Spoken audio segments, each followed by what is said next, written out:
Selamat pagi, perkenalkan nama saya STH Ari Widyasuti, mahasiswa PPG dalam jabatan periode 2 LPTK Universitas Negeri Semarang. Pada hari ini, Senin, tanggal 4 Maret 2024, akan melaksanakan ujian kinerja PPG di SMK Kesehatan Pelita Bangsa pada materi penyimpanan obat di dalam apotek dengan model pembelajaran PBL. Terima kasih, selamat menyaksikan.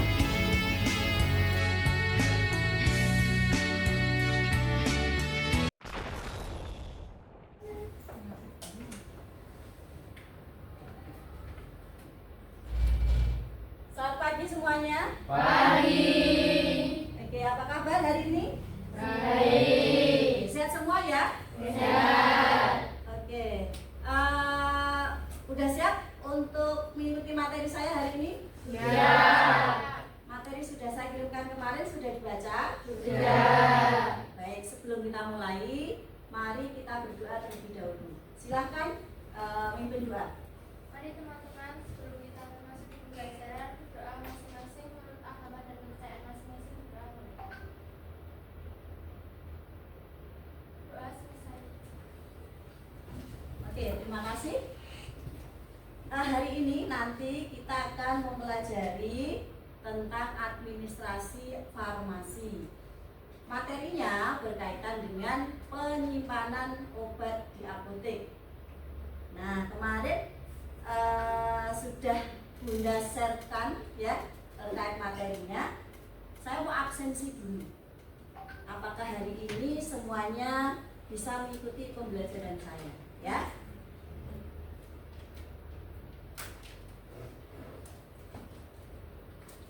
Ajeng Leni, Hadir Bu. Ganis Risandini, Hadir Bu. Rifa Dea, Hadir Bu. Sakina Natasha, Hadir Bu. Ulinia Norma, Hadir Bu. Rasya Zara, Hadir Bu. Dimas Raffi. Hadir. Wah, ini cowok satu-satunya ya di ruangan ini ya. Oke, sebelum kita lanjutkan pada materi, mari kita berpantun dulu. 1.2 koma. Cakep. Kamu cantik dan siapa yang punya? Oke, baik, kalau gitu kita mulai untuk pembelajaran hari ini. Siapakah ini? Bunda itu siapa? Bu Ari. Nah, oke, coba kita lihat. Semuanya sudah baca ya materi yang sudah saya share ya? Sudah. Nah, kira-kira anak-anakku ini sudah pernah menyimpan obat belum? Sudah. Menyimpan obat di rumah? Oke, kemarin waktu prakerin ada penyimpanan obat di apotek? Ada. Dilakukan ya? Ya. Dari barang datang dari PBF, kemudian diapakan? Dicek, kemudian dipisahkan, kemudian baru ditata atau disimpan di gudang. Dan pembelajaran materinya nanti adalah penyimpanan obat di apotek dengan sistem FIFO, FIFO, farmakologis dan alfabetis. Kemudian kompetensi yang akan dicapai, peserta didik mampu melakukan pelayanan dan penyimpanan obat di apotek ya. Jadi itu harus anak-anakku kuasai ya. Kemudian tujuan pembelajaran hari ini adalah peserta didik mampu memahami prinsip-prinsip dasar penyimpanan obat di apotek. Kemudian yang kedua, peserta didik mampu meningkatkan keamanan dan kualitas pelayanan farmasi di apotek.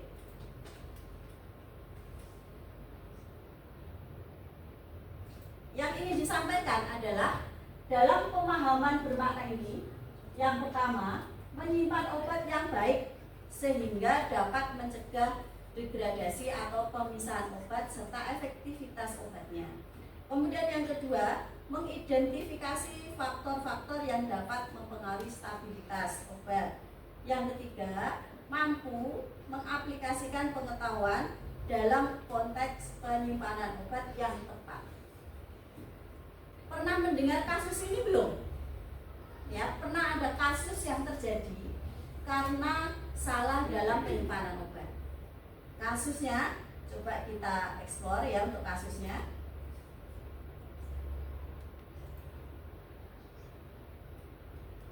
Nah, di sini disampaikan bahwa pasien paru-paru diberi obat kadaluarsa. Ini berada di Puskesmas Depok.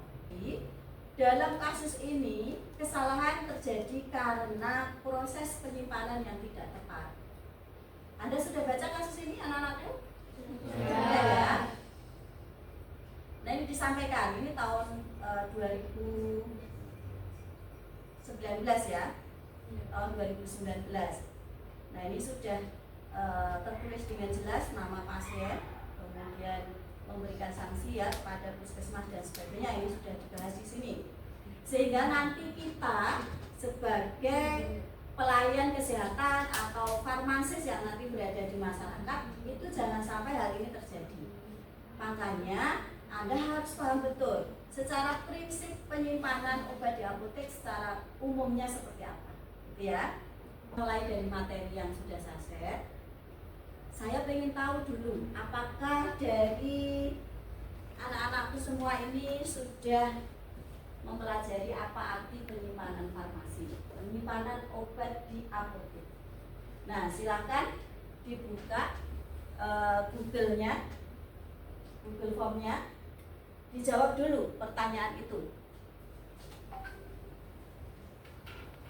Sekarang Ibu akan bagi menjadi 3 kelompok ya untuk mengerjakan LKPD agar lebih paham lagi terkait penyimpanan obat di apotek. Silakan untuk membagi. Baik, ini sudah ada 3 kelompok ya. Dalam kelompok ini nanti Ibu akan bagi 1 LKPD dan 1 alat peraga. Di mana alat peraga ini nanti berupa obat-obatan ya. Jangan dikonsumsi ya obat-obatan ini ya. Ini hanya sebagai sampel saja. Silakan nanti dilakukan sesuai instruksi dari LKPD, gitu ya. Oke. Kelompok 1. Oke. Kelompok 2. Ini LKPD-nya ya. Kelompok 3.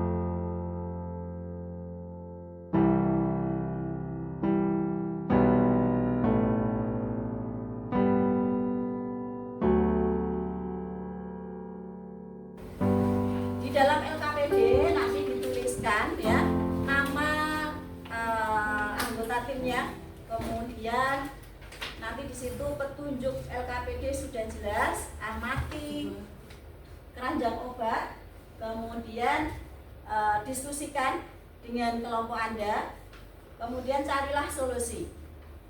Di situ ada kasusnya, kasus yang terjadi berada pada halaman 4 ya.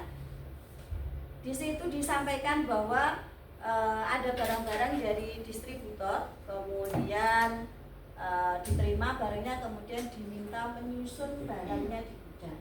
Ya, silahkan untuk dilakukan sesuai instruksi yang ada di LKPD. Bila belum jelas, silakan ditanyakan.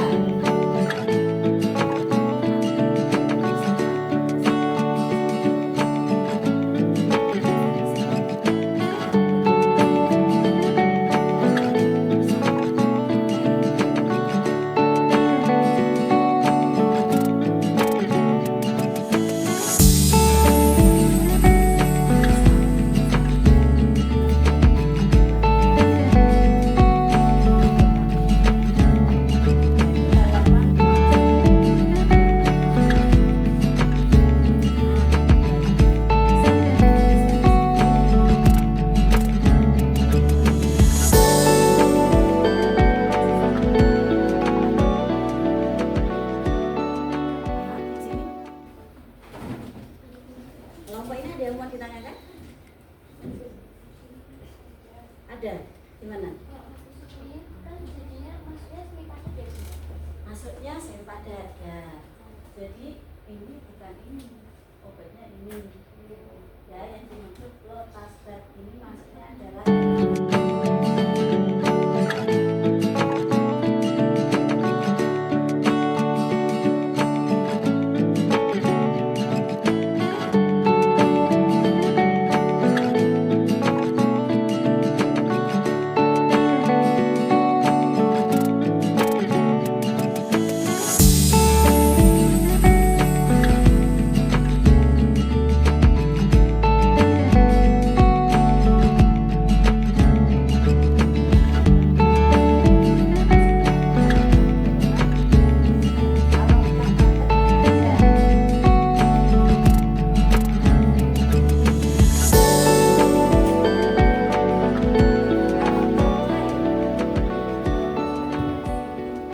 Sirup paracetamol. Oke, silahkan dilakukan untuk identifikasi masing-masing obat. Oke, sebelum kita mulai diskusi hasil dari apa yang dikerjakan LKPD, kita berpantun lagi ya. Oke. Siapa yang akan mulai pantun terlebih dahulu? Dari kelompok 1, 2, 3. Mana yang akan duluan? Kelompok 1? Kelompok 3. Oh, kelompok 3 dulu. Oke, silakan kelompok 3. Papan kayu buat selancar. Cakep. Main ke laut sebelum fajar. Cakep. Jangan dulu mikirin pacar. Lebih baik fokus belajar. Wow. Ingat-ingat ya, fokus belajar. Oke, kelompok berikutnya. Kelompok 2. Sudah siap dengan pantunnya? Oke, yuk. Makan sambal ulet pakai kedondong. Cakep. Gak apa-apa jelek, yang penting sombong. Sombong ya, nomor 1 ya. Oke, kelompok 1. Metampiran penurun panas. Cakep. Kalium diklofenak untuk nyeri tulang. Cakep. Jogja hari ini terasa panas, Wow, terus? menyengat hingga menusuk tulang. Ternyata semuanya juga bisa berpantun ya hari ini ya. Luar biasa. Oke.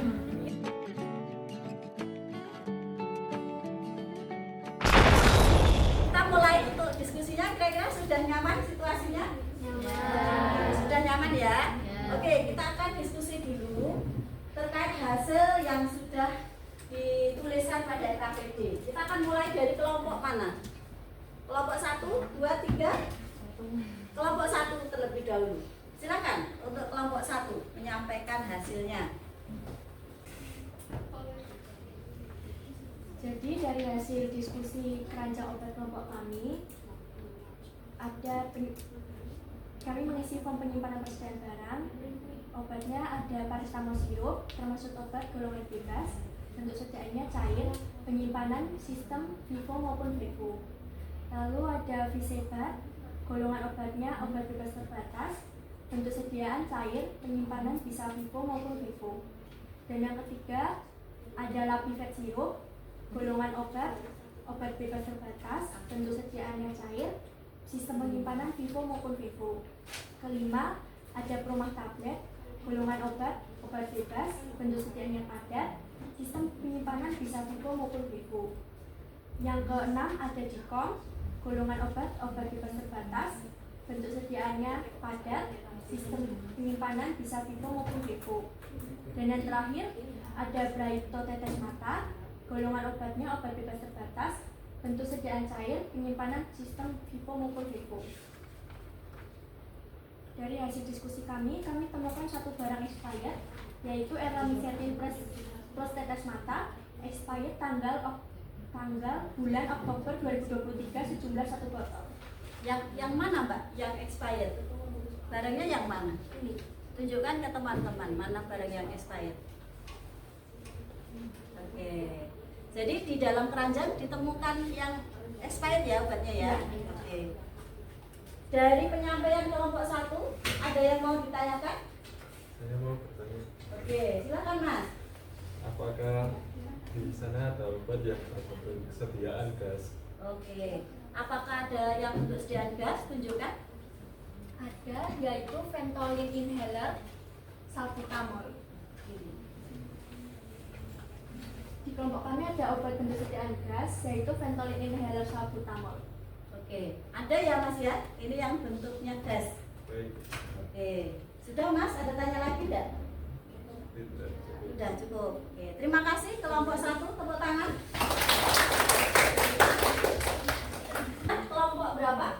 2 atau 3? 2. Silakan kelompok 2. Di sini saya akan menyampaikan hasil diskusi kelompok 2 mengenai penyimpanan obat ya.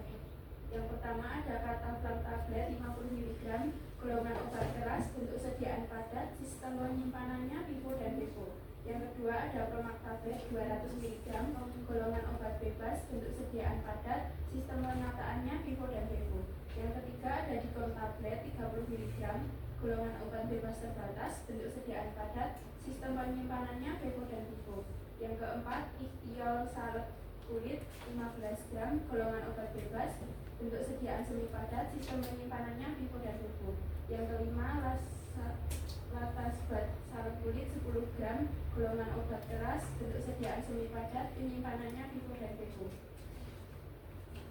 Dari jumlah barang yang saya terima ditemukan obat yang sudah kadaluarsa, yaitu Minosep obat kubur. Kadaluarsanya Desember 2011. Ada yang kadaluarsa ya? Ada. Coba ditunjukkan yang mana yang kadaluarsa. Oke, sana. Oke, baik. Berarti ada satu obat yang ED ya Mbak ya? Iya. Oke.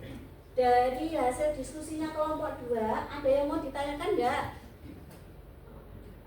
Ada. Oke, silakan Mbak. Pertanyaannya adalah obat di dalam kulkas apakah juga menerapkan sistem FIFO-FIFO? Oke, silakan kelompok 2. Jadi semua obat yang ada di dalam kulkas ditata menggunakan sistem FIFO atau FIFO. Oh, jadi sama ya, di kulkas juga sistemnya FIFO dan FIFO. Ya. Oke. Ada yang mau ditanyakan lagi? Sudah cukup? Oke, tepuk tangan untuk kelompok 2. Kelompok 3 terakhir, silakan.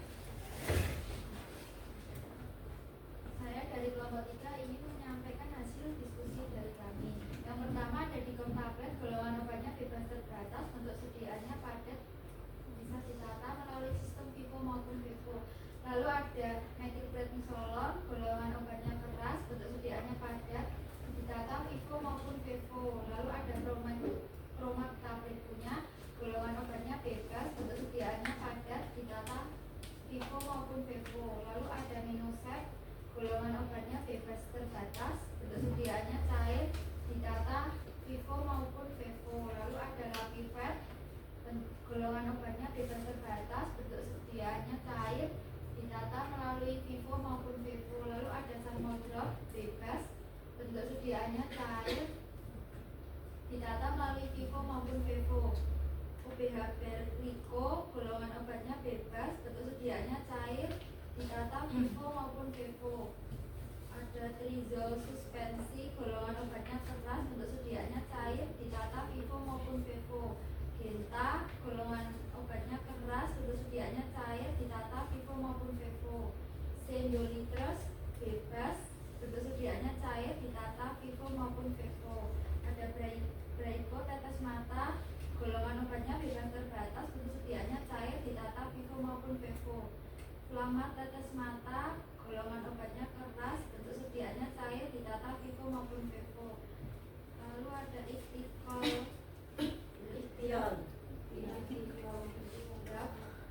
salep, golongan obatnya bebas, bentuk sediaannya semi padat, ditata FIFO maupun FIFO. Lalu ada hidrokortison, golongan obatnya keras, bentuk sediaannya semi padat, ditata FIFO maupun FIFO. Jadi kesimpulannya barang yang sudah kadaluarsa ada metilprednisolon, kekuatannya 4 mili, bentuk sediaannya padat, ED-nya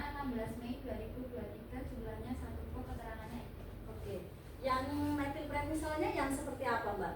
Ditunjukkan. Seperti ini. Oh, oke. Jadi ada satu box metilprednisolon yang sudah expired ya. Iya. Oke, terima kasih kelompok 3. Ada yang mau ditanyakan? Oke, silakan. Untuk suhu penyimpanannya suhu berapa dan disimpan di mana? Oke, silakan. Untuk menjawab pertanyaan dari kelompok 1, suhunya 2 derajat sampai 8 derajat di pintu kulkas atau di bagian kulkas bawah. Oke, sudah? Sudah. Oke, tepuk tangan untuk kelompok 3. Oke, dari hasil diskusi kali ini masing-masing kelompok sudah bisa memisahkan ya, mana obat tablet, mana obat cair sirup ya, mana obat gas atau semi padat golongannya. Nah, nanti di sini anak-anakku juga bisa mengamati mana obat yang sudah expired. Masing-masing menemukan satu obat ya yang sudah expired. Nah, kira-kira dari hasil ini apakah semuanya sudah paham cara penyimpanan obat di apotek nantinya? Sudah paham? Sudah. Oke. Dengan melihat langsung obat-obatan yang dijadikan contoh ini, anak-anakku sekalian sudah bisa meletakkan ke masing-masing ya? Sudah. Oke. Baik, dengan demikian untuk menyusun kesimpulan dari pembelajaran hari ini.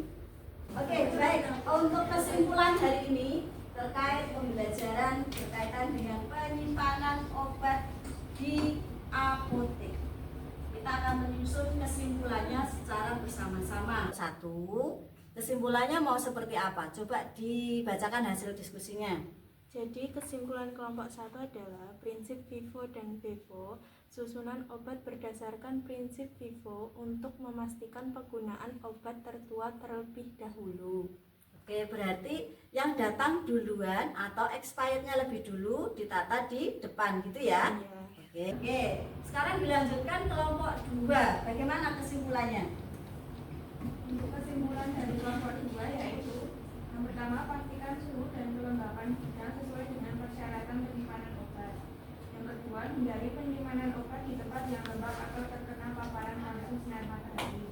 Yang ketiga, pisahkan obat berdasarkan jenis dan ketersediaan untuk memudahkan identifikasi dan pengambilan. Yang keempat, berikan perhatian khusus terhadap penyimpanan obat cair, tablet, kapsul, dan obat topika. Oke. Jadi bisa saya tambahkan di sini bahwa di dalam proses penyimpanan yang pertama diperhatikan juga berkaitan dengan golongan obat, kemudian jenis sediaan. Itu ya dari hasil diskusi kesimpulan kelompok 2. Dilanjutkan untuk kesimpulan dari kelompok 3. Oke, untuk kelompok 3, bagaimana hasil diskusinya tadi, kesimpulannya? Jadi kesimpulan dari kelompok 3 adalah identifikasi dan penandaan. Setiap obat harus diidentifikasi dengan menggunakan sistem barcode atau label yang jelas. Pastikan informasi seperti nomor batch, tanggal kadaluarsa, dan kategori obat tercantum dengan benar. Oke, berarti di kelompok 3 ini penandaan dan identifikasi obat itu sangat perlu karena untuk memudahkan dalam proses penataan di gudang, gitu ya. Oke, terima kasih kelompok 3.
Dengan demikian untuk diskusi kita kali ini sudah selesai. Kita tepuk tangan untuk kita semua.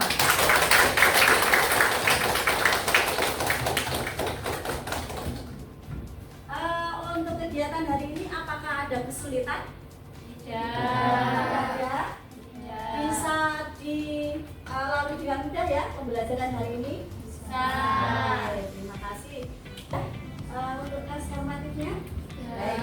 Kalau sudah, untuk pembelajaran hari ini sudah selesai, kita akan ketemu minggu depan dengan materi tentang pemusnahan obat kadaluarsa. Ya, kita akan ketemu minggu depan dengan materi pemusnahan obat kadaluarsa dan hasil LKPD-nya. Silakan dikumpulkan terlebih dahulu.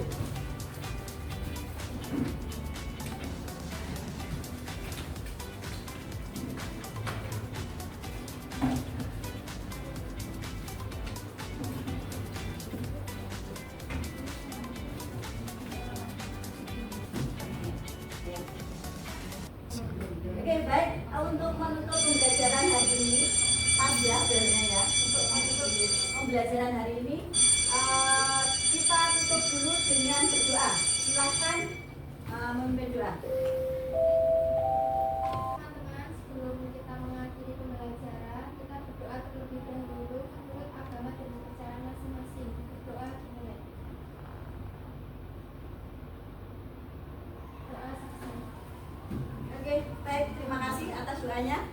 Kalau ada sumur di ladang, cakep. Boleh kita menumpang mandi. Kalau ada waktu yang panjang, boleh kita berpantun lagi.